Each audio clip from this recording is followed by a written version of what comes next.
अस्सलाम वालेकुम नाज़रीन, 91 न्यूज़ के साथ आपका मेज़बान राय अहमद आपकी खिदमत में हाजिर है। नाज़रीन, इस वक्त हम मौजूद हैं तहसील रिनाला खुर्द के नवाही गांव 31 डी नूनावाला में, जो कि थाना शेरगढ़ की हदूद में आता है।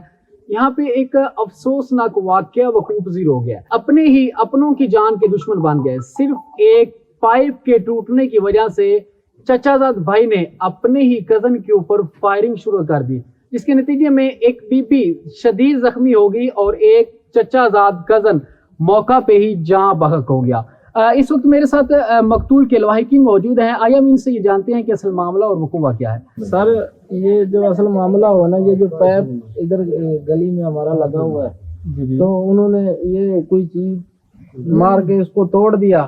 तो भाई मेरा जो है वो उनको पूछने गया, तो बस ऐसे तकरार बढ़ती रही और उन्होंने उधर से पिस्टल लाकर उसको सीधा फायर मार दिया और फिर घर से भाग गए। अच्छा, सिर्फ एक पाइप के टूटने की वजह से, पूछने की वजह से और मामला यहाँ तक पहुँचा? ये ऐसे ही है जी, देख लें आप सर, आपके सामने हमारे साथ बहुत बड़ी जाती हुई। सर साडी यही गुजारिश है कि सानू ना ये कत्ल होया है, हक सच दा होया है, ठीक है, सानू इंसाफ चाहिए। अगर ये सानू इंसाफ नहीं देंगे ਅਸੀਂ हर हद तक जावांगे। सानू DPO ऑफिस, वजीर आला, जिथे भी जाना पिया, अगर सानू फिर भी इंसाफ नहीं ना मिलता तो इस चीज़ की जिम्मेदार जी ना वो गवर्नमेंट होएगी, ठीक है ना। उसका फिर रिएक्शन होएगा तो उसका फिर वो खुद जिम्मेदार होंगे।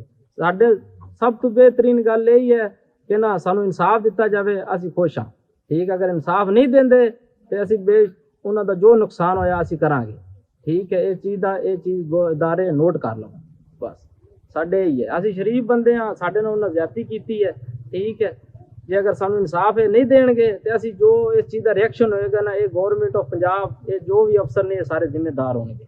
अच्छा, इससे पहले भी कोई मामला होते थे, घरेलू लड़ाई झगड़ा, या पहली दफा? सर ये पहले भी होता रहा है, ठीक है। हम बस बर्दाश्त कर रहे थे। हम सीधे आदमी हैं, अपनी रोजी कमाने वाले शरीफ लोग हैं कि हम बर्दाश्त कर रहे थे। ये आप पूरा मोहल्ला इधर खड़ा, आप किसी से भी पूछ लें, पूरे गांव से पूछ लें कि हम कैसे लोग हैं, सही है।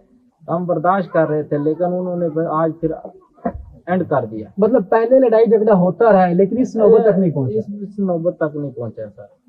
तो सिर्फ एक पाइप के टूटने की वजह से मामला यहाँ तक पहुंच गया। इस वक्त मेरे साथ मकतूल के छोटे भाई मौजूद है। आइए हम इनसे ही जानते हैं कि असल मामला क्या है। अस्सलाम वालेकुम। भाईजान यही मसला था प्लस पाइप का जी। तो ये उन्होंने रेडी मारी छोड़ दिया इसको, तो जो भाई ने बात की यही है, बिल्कुल साफ। अच्छा, रेडी के लगने से पाइप टूटा? यस।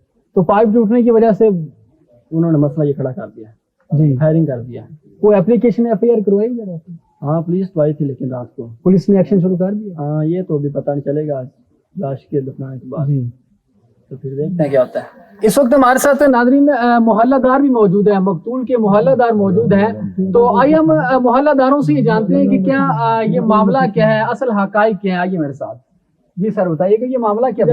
मामला ये पैप से मसला बनाया पहले शाम से वरना क्या यही कर देना गई करने बाहर को तो गाला करते रहने। उस बाद उन्हें क्या ऐसे आज या मारना है या मारना है, बस ये काम उस बाद फायर खेती थी बाहर के फायर तो नहीं। पहले भी ना मामला तो इस तरह बनते रहते नहीं, ये पहले थोड़े बहुत चलते रहे पहले भी। अच्छा, लेकिन इतने तो बड़ा ठीक कर दी पहले भी लड़ाई झगड़ा होता है? हाँ जी, पहले बंदा रहता ना बता। नाज़रीन, जैसा कि आपने सुना, हमारे साथ मकतूल के भाई भी मौजूद थे, मकतूल के मोहल्लादार भी मौजूद थे। उन्होंने बताया कि जैसे ही वारदात हुई, जैसे ही मौका बना, तो इन्होंने फौरी पुलिस को कॉल की और पुलिस ने फौरी मौका वारदात को देखते हुए कार्रवाई अमल में लाई। तो मेरी IG पंजाब और RPO साहिवाल, DPO उकाड़ा और थाना शेरगढ़ के SHO साहब से गुजारिश है कि प्लीज इस बात पे जल्द से जल्द एक्शन लिया जाए और मुलजिमान को कैफरे किरदार तक पहुंचाया जाए।